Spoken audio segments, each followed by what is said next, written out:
Hello, hello, you guys. What's up? This is another month, right? A brand new month, and we're going on to another chapter. I would, I have to talk about this,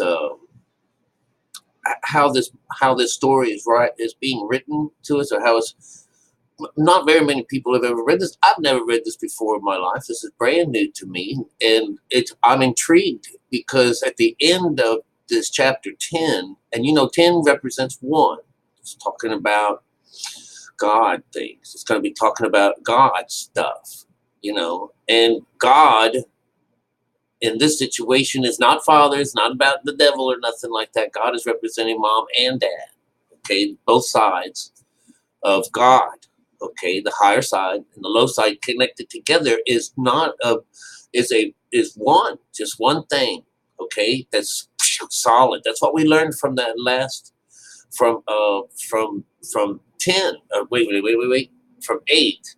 It's like the gel is hardened and there's no changing. There's nothing that can get in. That's evil. You know, everything's copacetic. Everything's fine. Well, as the story has been going on, he was very connected at first. We know these guys, they're super connected and they all came aboard. See, there, because this is all an inside story. And I mean, it's a spiritual story. But in this situation, this Ezra keeps coming out into the open. And this is where this field, he's told to go and eat flowers out of the field. This is an outside thing. The field is outside, but the wilderness is a different place, because he's just saying, I've seen this wilderness. There's not very many people traveling here. But isn't this where isn't this where those people came from, when they were exiting out of Egypt, Yeah, this is that place that's quiet in there, super quiet. Well, anyways, so he's slowly being taken out of this area, because in this story we're supposed to, there'll be no fasting. Okay, so he would just pray and pray and pray and pray and pray, and then I'll come down and I'll see you. So this is like an outside visit to this guy. But as soon as he takes his hand and makes him stand up, this is it's a beautiful thing, but it's an intervention. This angel holds your right hand, and he helps me to stand up, because in reality, what they are, these people are like dead. And he says, and I am like dead. I was like laying there like I was dead, unable to move. This is called the halt, when you have the halts, because you're dead, that's the whole point of it. Remember the guy that was lifted? They took the roof off so that they could bring this guy that couldn't walk. He was sitting there still, and he needed help to get into the pool. He had the halts. He was dead. The way the stories go, it sounds pretty mean, don't it? Well, from number 9, when we had number 9, we ended it with this woman who had, which was in this guy's presence, in Ezra's presence, that he was feeling sorry for this woman. She was crying, and she says, "Leave me alone. I'm bringing this up, that I've been brought low, and I'm only making it worse."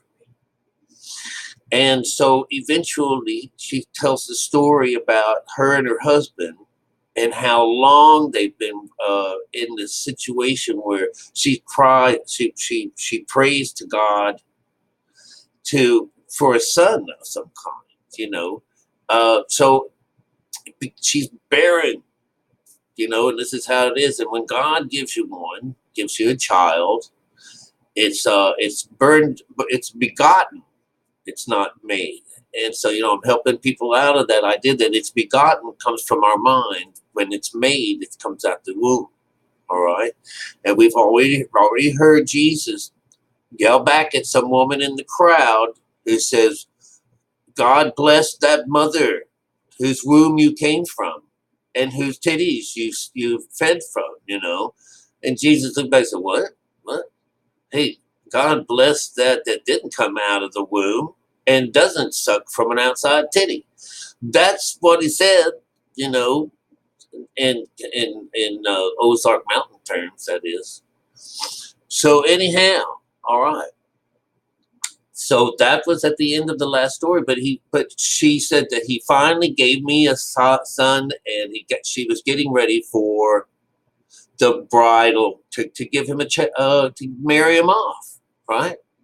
Okay, well, I have to tell you this. If you're not reading this in front of you, because that was at the end of the last story, the last chapter. Now it's coming into 10, which is a brand new story. 1, representing 1. It's brand new. It's the beginning of something new. And this winds up being the continuation of what was going on. She said, and then as soon as he got in there, he dropped dead. Boom! That's at the beginning of this chapter. Here, let's go and check it out.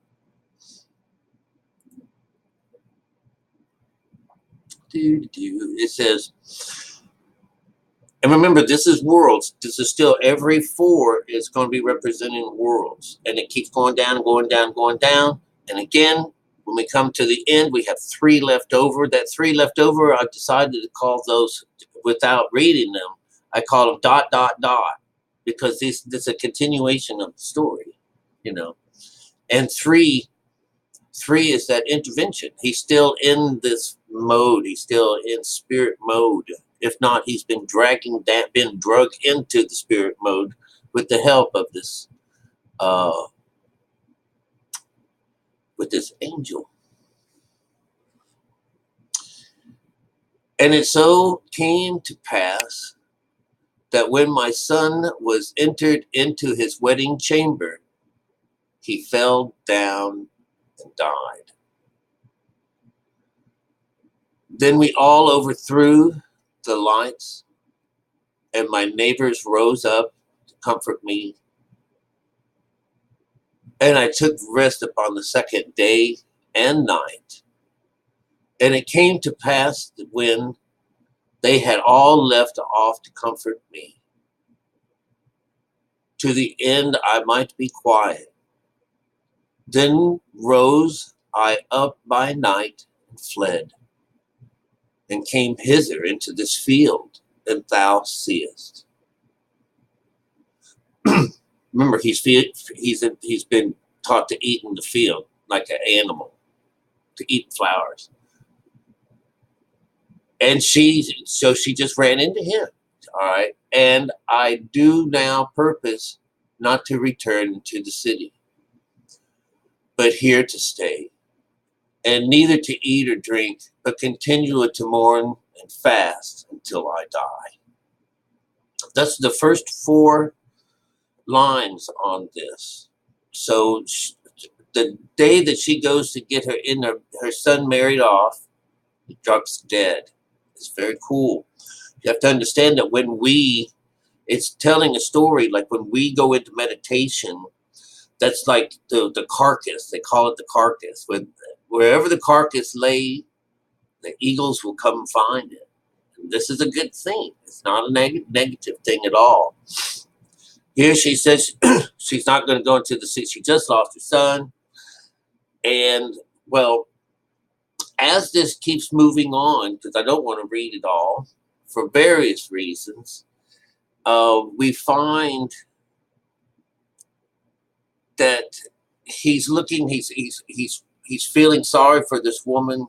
He goes to embrace her, and before that happens, she lets out this loud scream, and it freaks him out. It scares him, and it makes things thunder, and all those things start happening on a good sign, like on where 7 is on here, which would be like 25, 26. Let's see what we have here.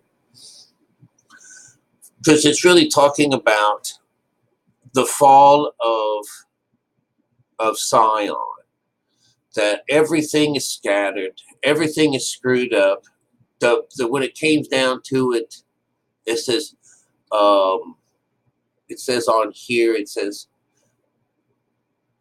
For thy seest, oh, the sanctuary, because the sanctuary is laid to rest. He was in this field. He was told to go there by this angel and to graze on the flowers and stuff like that. You're supposed to do that for seven days. So as he's doing this, he believes he's in some kind of a trance because this is where all this is happening. All right. So when this woman screams, it scares him to death. And this is this idea that it made thunder crack and lightning spark and stuff like that. And then she disappeared. And it was like, oh my God. And a building showed up in her place. And so he then cries himself out, where's this angel at that was with me before? Here it says here, and therefore shake off the great heaviness, put the multitudes of sorrow in my mouth, verses.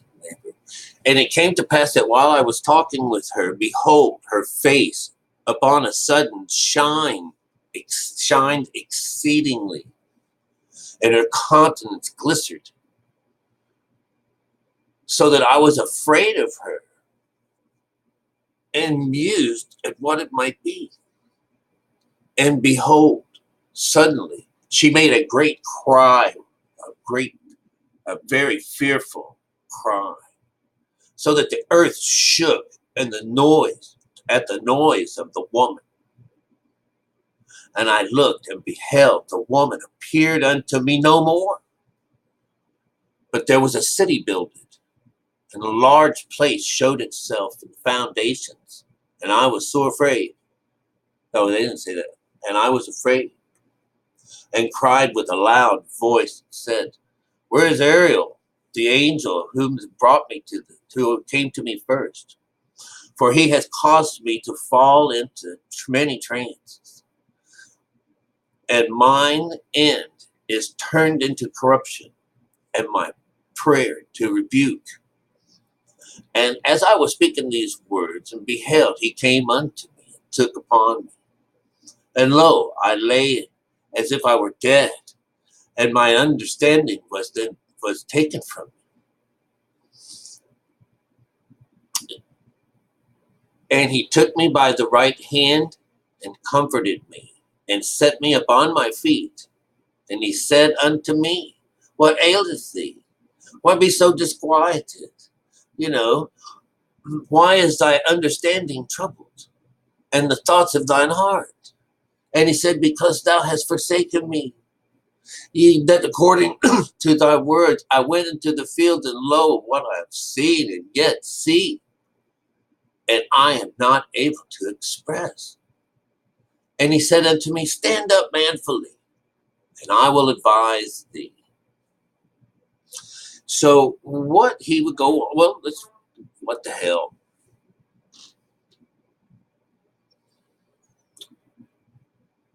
What happened was, it was because of his love for Zion, his love for heaven and this beautiful thing.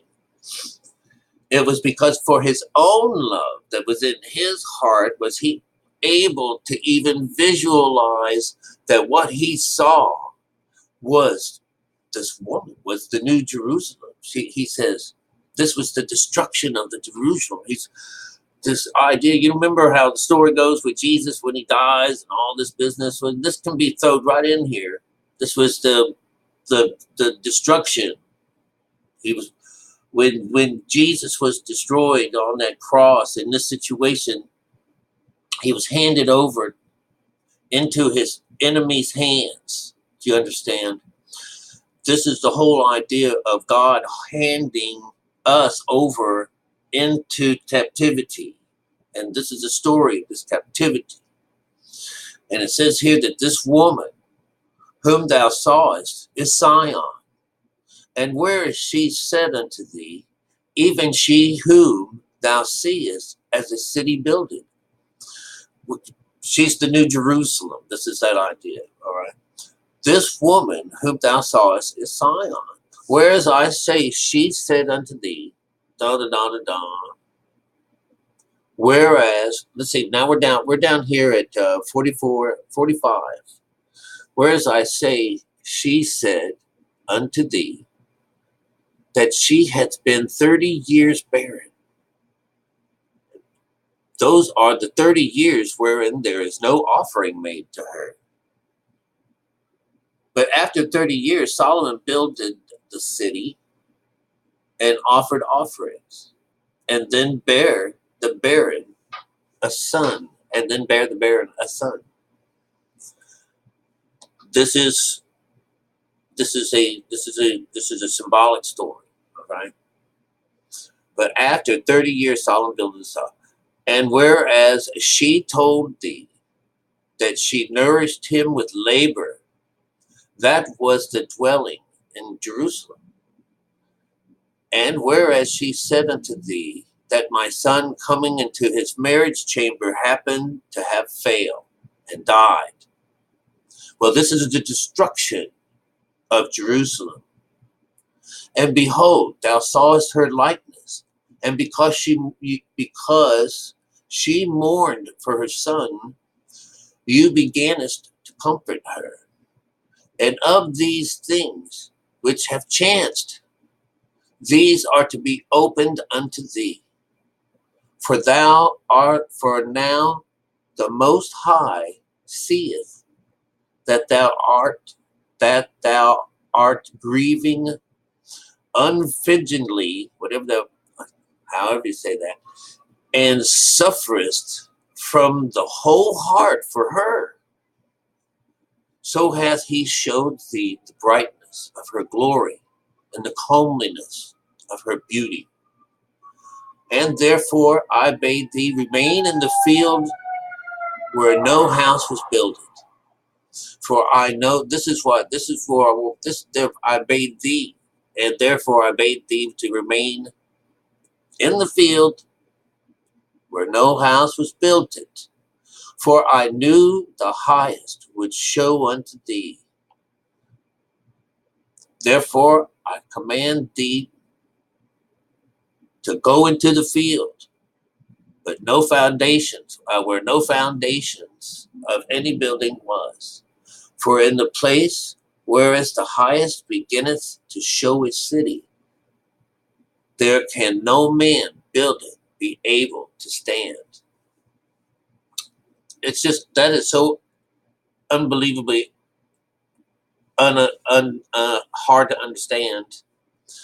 We're looking at a 9. For in the place where the highest beginneth to show his city, there can no man building be able to stand.